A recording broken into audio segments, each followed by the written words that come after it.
I said it at the beginning. I said, so nobody is an island of knowledge, and everybody has the capacity to communicate errors. So we need an audit system that can audit the errors that are communicated. E.g., someone comes to say certificate is different from education. No. Still ask myself that, is it compulsory for me to go into a relationship? After I scored a school, I came here to get an education. Why don't I just get the education and just leave? But I found out that it is not possible. The Bible, I also believe that the best platform to start up anything in life is in the church. Pardon me if you're not. Okay, no problem. I'm very ready. I'm listening. Okay, it's in the church. You can see that some of these things also, it will also bring. I think you should actually get it. No, I have The question that was directed was, who should? Yes, I agree with that. Are you getting that? But he's trying to say that no, It but is- we can't really say.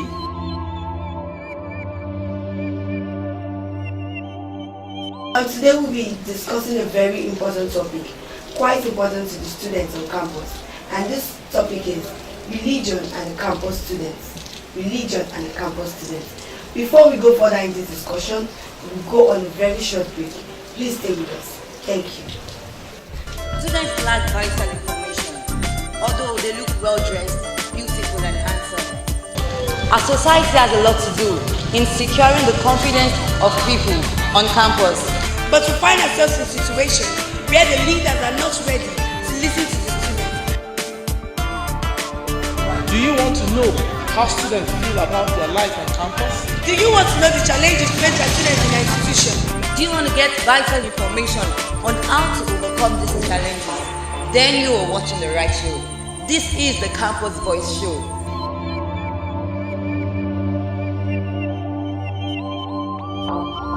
Welcome back to the Campus Voice Show.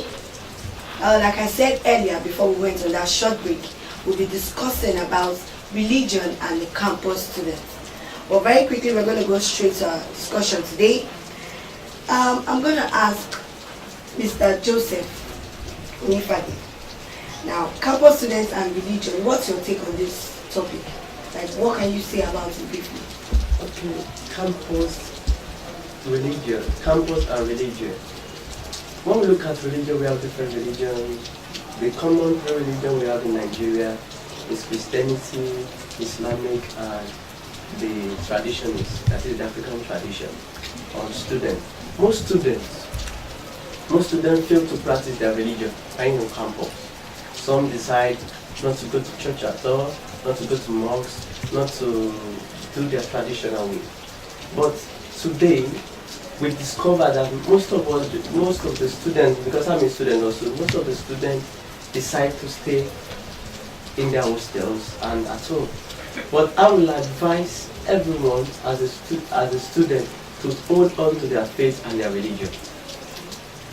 Okay. Thank you very much, Mr. Joseph, for that explanation. Mr. Simioluwa, what can you say about religion and the campus students? Okay, well, I have another opinion than that. But what I want to say is that historically, we have more than 3,800 religions in the whole world. And now the major religion, as my friend has said, is on both Islamic and Christian religion and traditional. Now, let me start by defining religion. I'm going to accept that we might not know what it means. Now, Max Muller defined religion as the perception of the infinite. When you perceive that there is supernatural being capable of protecting you and keeping you. And I can also define religion as belief in supernatural being. Now, I just want to come out in this way, that I believe that as a student, you need to serve a God. I get what I'm saying. I'm not being biased, though I'm a Christian, but you need to have a God you serve, because I believe there's always a supernatural being behind someone's wisdom. Do you get what I'm saying now? So I believe without that supernatural being, there might be something that you may lose. That's my own belief. So that's what I can just say for that. Alright, thank you very much, sir. And I'm going to ask you again, how can religion help the standard of living of the students on campus? I'm really glad with the question that you just stressed me right now. I see that, I have some challenges when I see some students in school living reckless life. I see they don't have a future. And now when you go back to their background, when you go back to their home, you see that they came from a religious home. Or you just get to school, maybe because of peer pressure and all of that, you begin to live for anything wrong.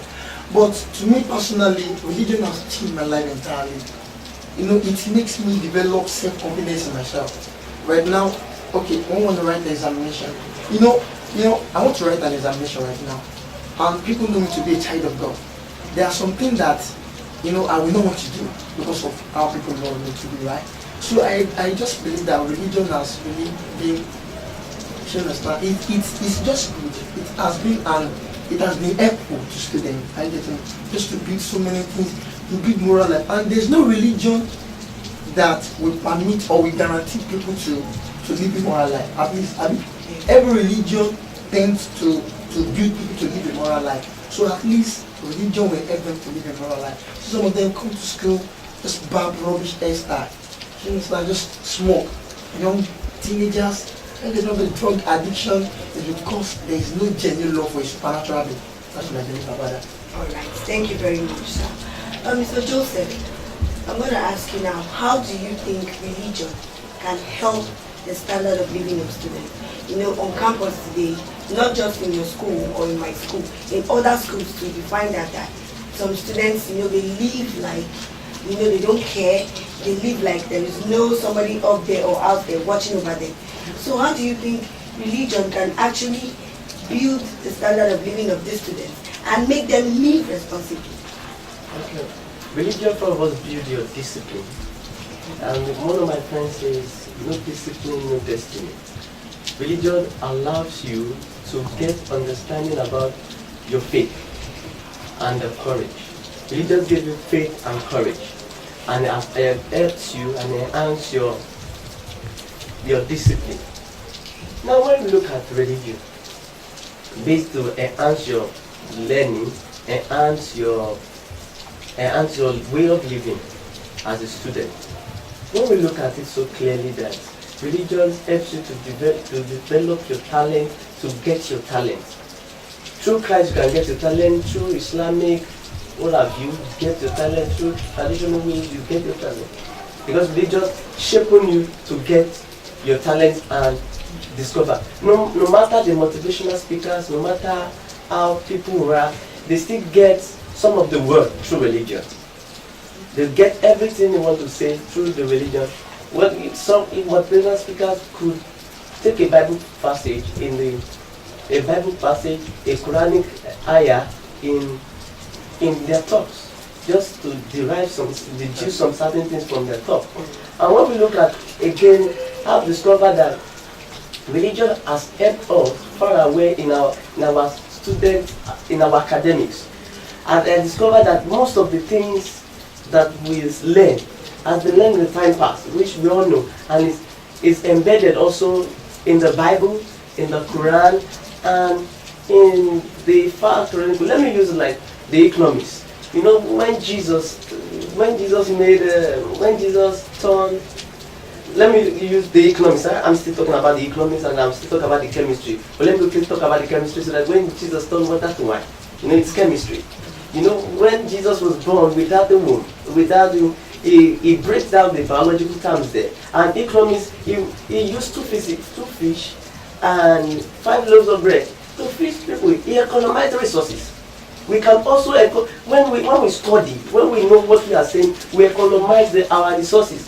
Through religion, they just teach you how to economize resources. There are waste products there are some certain things that are waste in our environment that religion teach us, train us.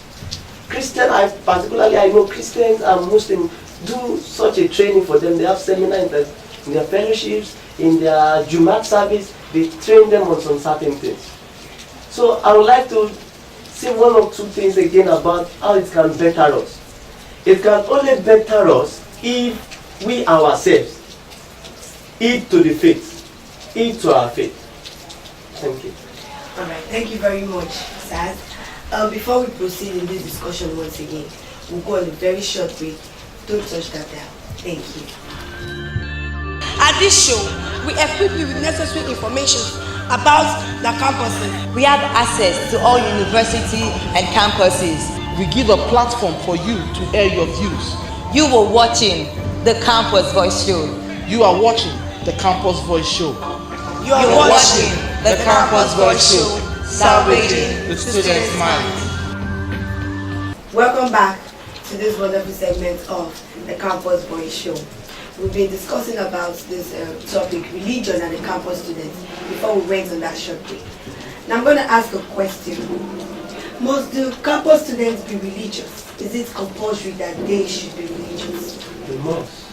It's a compulsory thing. You must be religious. You must not just go all around roaming about like who does not have a focus. It is not only about your academics. It is not only about your way, the way you dress. It's not only about the moral support. It's not only about the belief you personally believe. You must also have a place of mentorship, which religious give you an advice for a place of mentorship and orientate you. Like Christians try to disciple them, orientate them, tell them what to do on campus. There are different things on campus, different society on campus that students should not join, and there are society that students should join.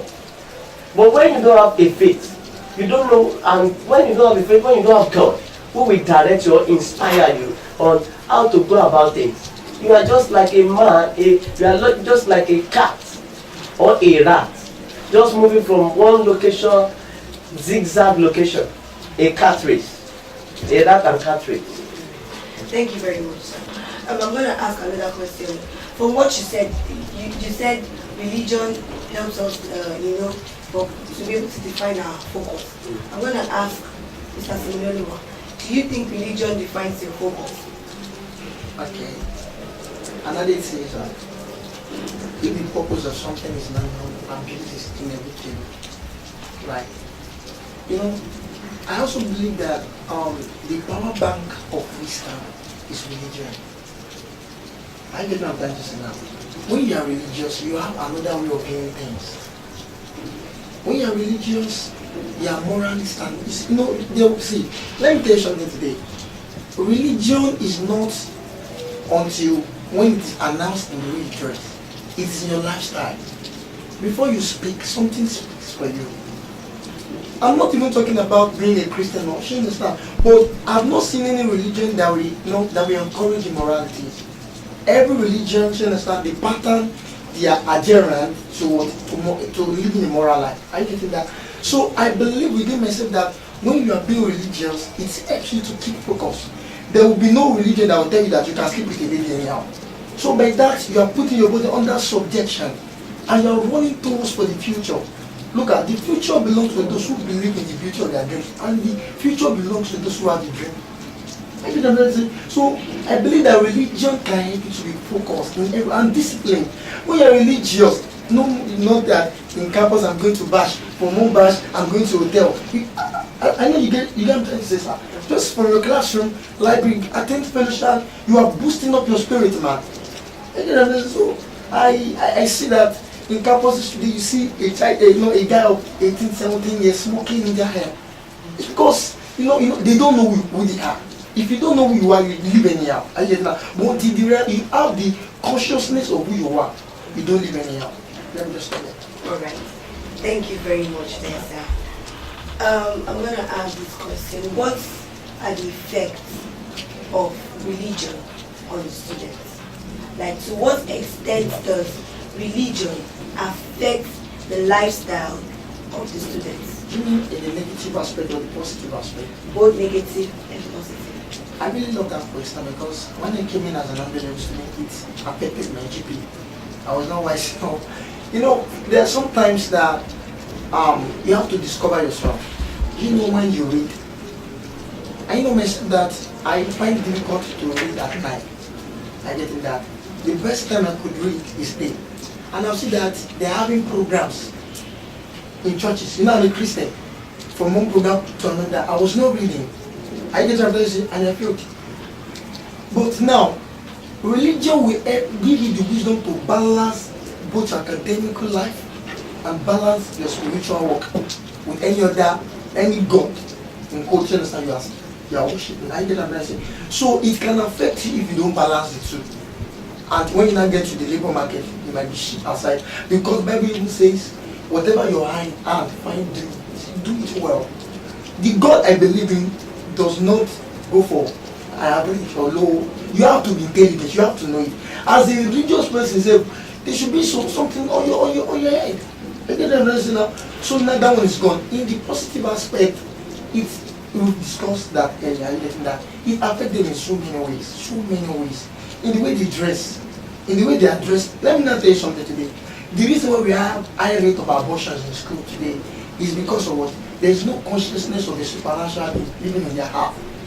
I met some young ladies in this school, they were telling me, and two of them, they were telling me they have aborted seven times. And don't forget, abortion does not make you a free woman. It only makes you a mother of a dead child. I don't understand. So, it's because they were not religious to some extent. But I think they were in a place where they were hearing at least the word of God or Allah or any other God. At least they have some consciousness in their mind that you don't need to live our life. Alright, thank you there, Mr. Simioluwa. Mr. Joseph, can you tell us some of the positive and negative effects of religion on campus? Religion has many negative, positive effects, numerous ones. Positive effects. Religion gives you self-confidence. Religion give you focus, as I've earlier said. Religion make you self-independent to God. Why am I saying self-independent to God? Because it may be confusing to all our viewers at home. Self-independent to God. Because religion give you stand. It allows you to know your stand. If truly you are for Christ, if truly you are for Allah, if truly you are for the traditionalists, you will have a stand that no matter what, no matter how they push me, I will stay here. No matter what the society or the political people are saying, persons are saying to you, I will keep my stand. Like in America, UK, legalizing abortions and different, they have their reason for doing that. Like in China that legalized abortion because of the high rate of population there. That's why they legalize abortion. But that does not mean you come to Nigeria and you practice that because you heard that China legalized abortion. They worship Hindus, they worship Buddhists, and they worship different idols. That's their own faith. But though because why they bring that regulation is basically because they want to regulate the population in their country. That does not now warrant us as a Christian or a Muslim to go for abortion. Medically, it may be advisable for you, maybe because, but I believe married people, because most times maybe they have mistakes on child marriage planning and some other things like that. Then secondly, the fourth point, I think I'm making 4 points now. The fourth point is that religion boosts your GP, boosts your academic performance. Anyone who says religion does not build the academic performance or GP, they don't know how to prioritize. You need to know how to prioritize, you need to know how to do your things appropriately. Most of us, we are carried away with activities and programs, while we need to schedule our time and our plans so that we can have a balance. You need to strike balance between your academics and religion. I would like to stop there for the next question. Okay. Thank you very much, sir, for that wonderful contribution. Before we bring this episode to a close, we'll go on another short break. Please stay with us. Thank you. Do you want to know how students feel about their life on campus? Do you want to know the challenges faced by students in our institution? Do you want to get vital information on how to overcome these challenges? Then you are watching the right show. This is the Campus Voice Show.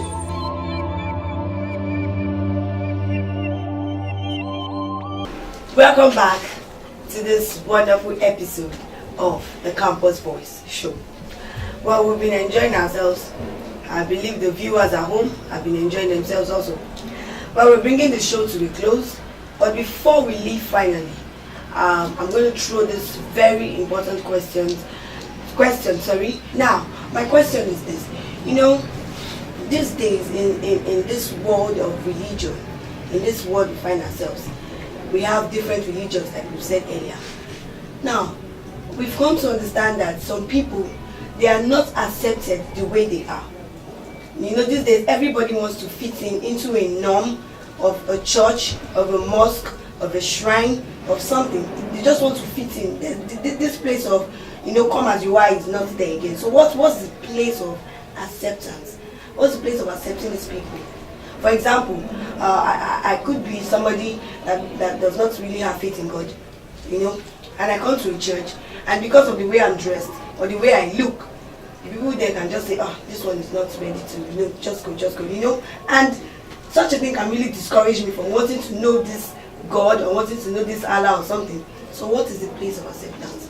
What do you think the religious organizations can do to make these people feel welcome, irrespective of who they are, how they dress, or what they do?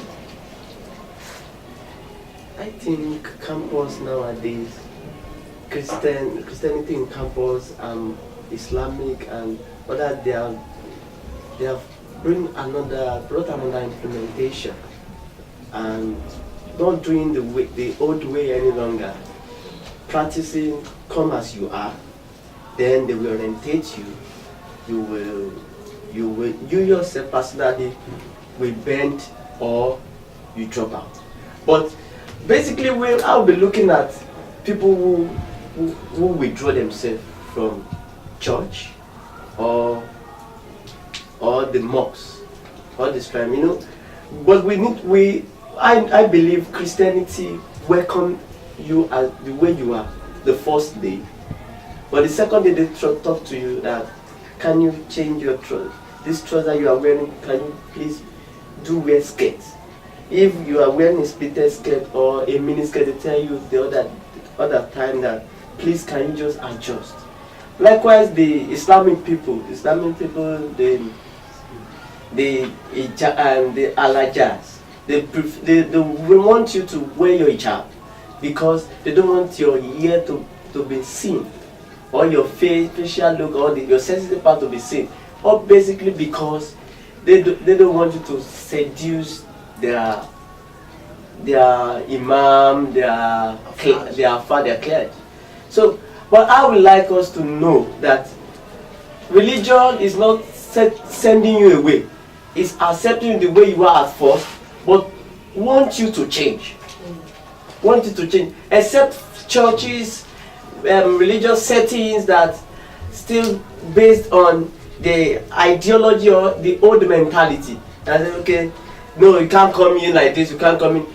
Those who are real deep in the Word of God, real deep in religion, understand the principle of getting souls. But you know, commonly people will just build their faith, don't know how to approach such issues. They have a method of approaching such issues. They are not sending you out. They want you. They want you to accept the religion. They want you to accept Christ. They want you to accept their religion. So thank you. So Pastor Simi, I saw you nodding your head. Yeah. You're actually giving a yes signal. So you're telling me, in other words, that tomorrow or in the future, when you've now opened your branch, you're going to accept these people the way they come. Okay, let me just open my mind. Now, if I'm not sick, I will not go to an hospital, right? Yeah. No. Bible says my people perish because of the lack of wisdom. I believe when you want to get a monkey, what will you do? You do like a monkey. You know, those that might send people away from the church past years ago, were they not putting on trousers? If they were sent away, would they have changed? No. Now, the basic foundation of every religion is love. Yes or yes? It's love. I didn't realize it's love. So now, my belief is that these people that are putting on maybe trousers or any other stuff, are you getting me? They've come to just a house of God, just so to say. I'm not saying church, mosque, just house of God. House of God is house of God. They just come there just to be blessed, and I don't think it will be very wise of us if we can send them away. During the course of the service, you might just utter a word that might just change their soul. Are you getting that? But when you not send them away, you don't know where they are going to be. So I believe it is only those who lack wisdom that will begin to send people away from the house of God. Are you getting that? So thank you so much. Alright, wow. It's been wonderful having these people on the show today. Like, I've really gained a lot. I've seen religion and campus life beyond the surface, beyond what I used to think it is. Viewers at home, we've heard what our speakers have told us. They've made us understand that irrespective of whatever your religion is, it is not good to discriminate. It is not good to set people aside and move with a particular set of people just because you have religious differences. Okay? Irrespective of our religious differences, it is necessary that we flow together because we are all God's creation. Okay? So once again, I must say I am very happy to have you on my show, especially Pastor Simi in the future. Well, I'm very glad, I'm so happy to have you on this show today. So, Mr. Joseph, thank you so much for making it down. Mr. Simi, you're welcome. Thank you so much. And viewers at home, we're bringing this episode of Campus Voice Show to a close now. Till we come your way next time, I remain your presenter, Freida. Thank you very much for staying with us today. You were watching the Campus Voice Show. You are watching the Campus Voice Show. You are watching the Campus Voice Show, salvaging the student's mind.